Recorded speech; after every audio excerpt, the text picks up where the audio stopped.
Live news, खबर तो पक्की है। हेलो साथियों, मैं सौरभ कुमार सिंह और शिक्षक बहाली के मुद्दे पर आपको अपडेट करा दें कि प्रथम फेज की बहाली से लेकर दूसरे फेज की बहाली, जितने भी बहाली हुई है अभी तक, और सबको पता है कि परसों जितने भी नवनियुक्त शिक्षक थे सबको प्रमाण पत्र दिया गया गांधी मैदान बुलाकर माननीय मुख्यमंत्री जी द्वारा।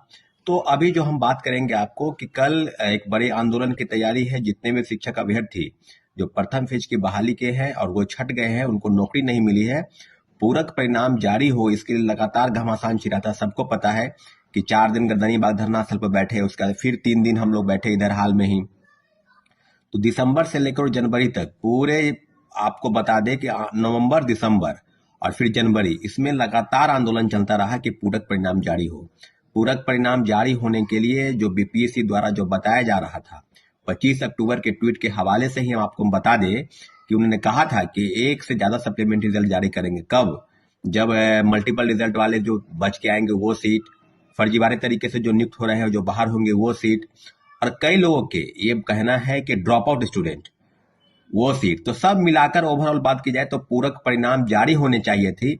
और लगभग अभी तक जो आंकड़ा है 24 से 25 हजार सीटों पर पूरक परिणाम जारी होने चाहिए, परंतु पूरक परिणाम नहीं जारी हुआ। मात्र 2773 लोगों का रिजल्ट आया और अभी हाल में ही 2 दिन पहले फिर 41 लोगों का पूरक परिणाम के रूप में कहा गया कि इन्होंने आपत्ति दी थी। आप ही अगर बताइए, अगर आपत्ति दी जाती, अगर मांगी जाती टीआरई 1 में, तो लाखों लोग ऐसे थे जिनके आपत्ति के रूप में दिया जाता।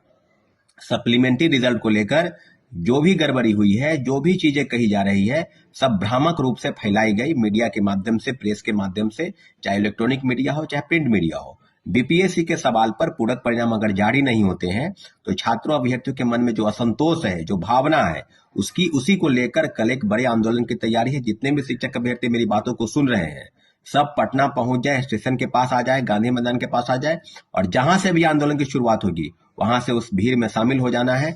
लेकिन उम्मीद करते हैं कि पटना स्टेशन के पास में सभी लोग जमा हो जाएंगे, महावीर मंदिर का जो पास है उसके आसपास में, और जो भी चीजें होंगी आगे के तरफ में हम लोग लोकतांत्रिक तरीके से किधर जाना है, क्या करना है, सब चीज वहां से आपको पता हो जाएगा।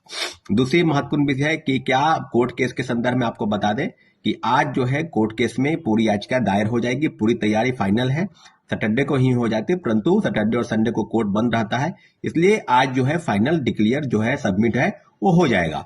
टीआरई 1 में पूरक परिणाम जारी हो और टीआरई 2 की जो सीट गई है, जो रिक्ति भेजी गई है बीपीएससी से, आपको हम बता दें कि वो 14,700 की सूची की जो लिस्ट है उसके पूरक परिणाम कब जारी होंगे, क्योंकि अब जो है आज हो गया 15 तारीख, और उम्मीद करते हैं कि जल्द से जल्द जो हम लोग के पास जो सूची है, सूचना है, वह है कि 20 तारीख के पहले कभी भी रिजल्ट जारी किया जा सकता है। तो 14,700 पदों पर अगर रिजल्ट जारी नहीं होता है तो पूरक परिणाम के लिए फिर एक बार फिर से घमासान छिड़ने की उम्मीद है, क्योंकि प्रथम फेज की बहाली में जो वादा खिलाफी हुआ, तो बीपीएससी चेयरमैन के कहने के बाद भी वो रिजल्ट नहीं आया। तो 1 to 1 सब विषयों पर अब हम लोगों को एक ही चीज करना है कि पूरक परिणाम जारी हो। इसलिए सारे अभ्यर्थी जो टीआरई 2 की परीक्षा में बैठे थे वो वेट कर रहे हैं, इंतजार कर रहे हैं किन लोगों का कोई 1 नंबर, कोई 2 नंबर, या कई 1 साल, 2 साल, 1 महीना, 2 महीने, यानी डेट ऑफ बर्थ के कारण, कई लोग मार्क्स के कारण छूटे हैं। तो मुझे लगता है कि पूरक परिणाम आने चाहिए, लेकिन उसमें से भी 6 to 8 और 9 10th में, 6 to 8 जो क्लास है और 9 10 जो क्लास है उसमें ज्यादा पद रिक्त होंगे, तो सप्लीमेंट्री रिजल्ट ज्यादा इन्हीं सब वर्गों में आएगा।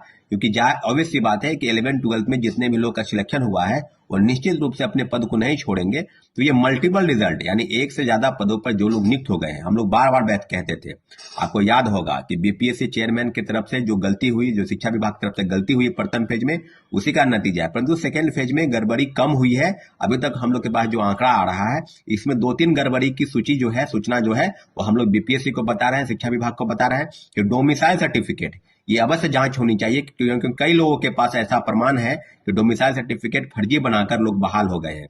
और दूसरा, दिव्यांगता का प्रमाण पत्र, दिव्यांगता के प्रमाण पत्र, जो दिव्यांग है नहीं, जो विकलांग है नहीं, कई लोग फर्जी सर्टिफिकेट बना कर रखे हैं। तो कई चीजों पर टीआरई 1 में शिक्षकों के संदर्भ में जो भी सूची आ रही है जिला से, औरंगाबाद से, नालंदा, पटना से लेकर दरभंगा, मधुबनी, और सब जगह से लोग भाग रहे हैं। शिक्षक अभ्यर्थी नौकरी का ज्वाइन करने के बाद वो भाग रहे हैं। तो भाग क्यों रहे हैं? क्योंकि ऑब्वियस बात है कि वो फर्जीवाड़ा किए हुए हैं, उनके पास फर्जी प्रमाण पत्र है। तो फर्जी प्रमाण पत्र के आधार पर लोग अगर नियुक्त हुए हैं तो उनको बाहर करना जरूरी है। इस मांग के लिए हम लगातार तत्पर हैं, लेकिन दूसरी तरफ नए लोगों को तो मौका नहीं मिला। जो फ्रेश कैंडिडेट है, जो पूरक परिणाम जारी हो इसके लिए संघर्ष कर रहे हैं, उनको तो मौका नहीं मिला। तो पूरक परिणाम जारी होनी चाहिए थी और सब मामलों को लेकर माननीय उच्च न्यायालय में कई याचिकाएं दायर हो चुकी है। तो आने वाले समय में इस पर क्या होगा, आगे कोर्ट का फैसला क्या होगा, लेकिन इतना जरूर है कि हम लोग के पास पूरे सबूत है। सप्लीमेंट्री रिजल्ट किसे कहते हैं और वेटिंग लिस्ट किसे कहते हैं, इस बात के लिए जो बीपीएससी चेयरमैन है उन्हीं को डिफाइन करना होगा। हम लोग को जहां तक पता है और उनको जो पता है, वो दोनों के बीच में काफी भिन्नताएं हैं। शिक्षक अभ्यर्थियों के साथ हमारी पूरी सहानुभूति है, हम उसके साथ लगातार लड़ाई लड़ रहे हैं, लेकिन इतना जरूर है कि बीपीएससी टीआरई 2 से लेकर और आगे वाली परीक्षाओं में जो टीआरई 3 की भी परीक्षाएं होंगी अगस्त महीने में आयोजित हो रही है, सब में कहीं ना कहीं जो आपत्ति है, जो कमी है और जो भ्रष्टाचार हुआ, इस सब मामलों पर हम आपको अपडेट करा दें। लेकिन टीआरयू में पूरक परिणाम नहीं जारी हुए, इसके पीछे में कई तर्क दिए गए, लेकिन इतना जरूर है टीआरई 2 की जो मेन जो बिंदु है वो है कि हिंदी भाषा की अर्हता को समाप्त किया गया। आज के इस वीडियो में आपको हम बता रहे हैं कि हिंदी भाषा की अर्हता समाप्त की गई, इसके लिए अगली बैठक कब बुलाई जाएगी। जैसा कि सबको पता है कि टीआरयू में पूरक परिणाम जारी हो, अयोग्य अभ्यर्थी जो है वो अंदर हो गए हैं और योग्य अभ्यर्थी दर दर की ठोकरें खा रहे हैं, आंदोलन कर रहे हैं, भटक रहे हैं, उनके लिए कोई रास्ता नहीं बचा है। तो कल टीआरयू 1 के अभ्यर्थियों के साथ बहुत बड़ा आंदोलन की तैयारी है, उनको सबको आना है। और दूसरे टीआरई 2 के लिए अगली बैठक कब बुलाई जाएगी, इसके लिए आप लोग कमेंट सेक्शन में जाके बताएं कि 17 को 18 को, क्योंकि जो भी बैठक होगी उसके संदर्भ में 2 दिन पहले हम सूचित कर देंगे सभी को। लेकिन इतना जरूर है कि जल्द से जल्द उसकी बैठक बुलाई जाएगी। और बैठक कहाँ हो, क्योंकि गांधी मैदान में बैठक नहीं हो सकती है। गांधी मैदान में भी 26 जनवरी की तैयारी के जो सिलसिले में जो चीजें हैं वो हो सकती है। अगर जगह मिलता है तो हम लोग गांधी मैदान में भी जगह बैठक बुला सकते हैं। इन्हीं सब मुद्दों पर आपको हम बता दें कि टीआरई 1 से लेकर टीआरई 2 और डोमिसाइल सर्टिफिकेट से लेकर जो भी फर्जीवाड़ा जिला से सूचना आई है, सभी को बीपीएससी और शिक्षा विभाग को संज्ञान लेना चाहिए। इन्हीं सब मुद्दों पर हम आगे बढ़ रहे हैं। निश्चित रूप से मुझे सफलता मिलेगी। धन्यवाद। जय हिंद। लाइव न्यूज, खबर तो पक्की है।